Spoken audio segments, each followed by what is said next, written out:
कभी कभी कुछ लोग जन्म लेते हैं सिर्फ अपने लिए नहीं, बल्कि समाज को दिशा देने के लिए। ऐसे ही है श्री अनिरुद्धाचार्य जी महाराज। एक नाम, एक आवाज, जो आज करोड़ों सनातन प्रेमियों के दिलों में बसती है। लेकिन हाल ही में उनके बारे में कुछ बातें सोशल मीडिया पर उठी है। कुछ लोगों ने सवाल उठाए, कुछ ने आलोचना की।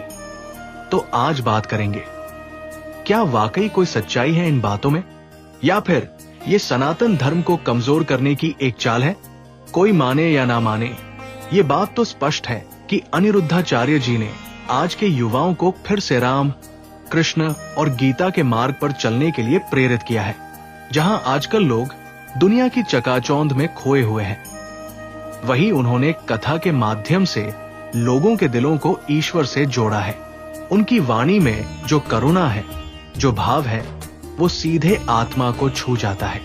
न जाने कितने लोगों ने उनके प्रवचनों को सुनकर जीवन की दिशा बदली है।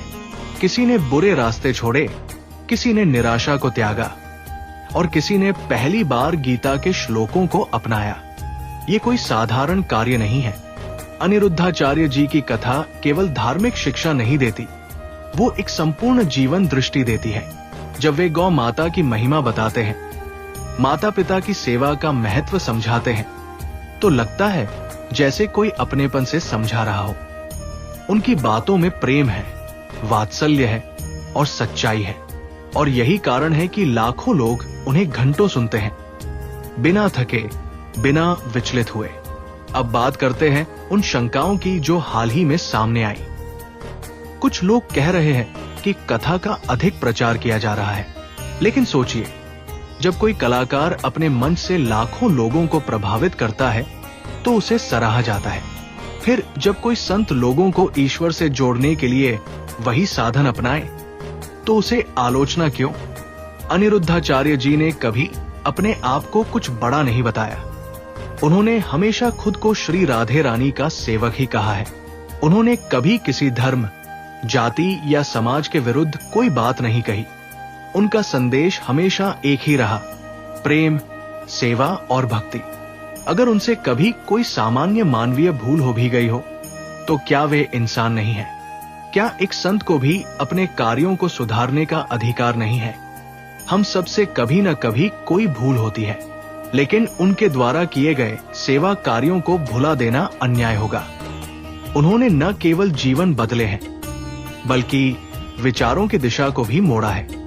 उन्होंने श्रीमद् भागवत कथा को जनवरी से जनवरी तक पहुंचाया और गीता को युवाओं के हृदय में पुनः जीवित कर दिया।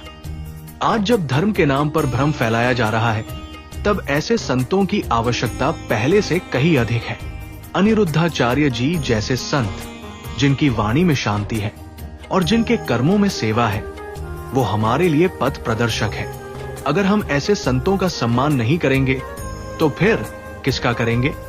अगर आप भी उनके भक्त हैं, अगर आपको भी उनकी वाणी से कुछ सीखने को मिला है, तो बस इतना कीजिए, उनके लिए अपने सम्मान को बनाए रखिए।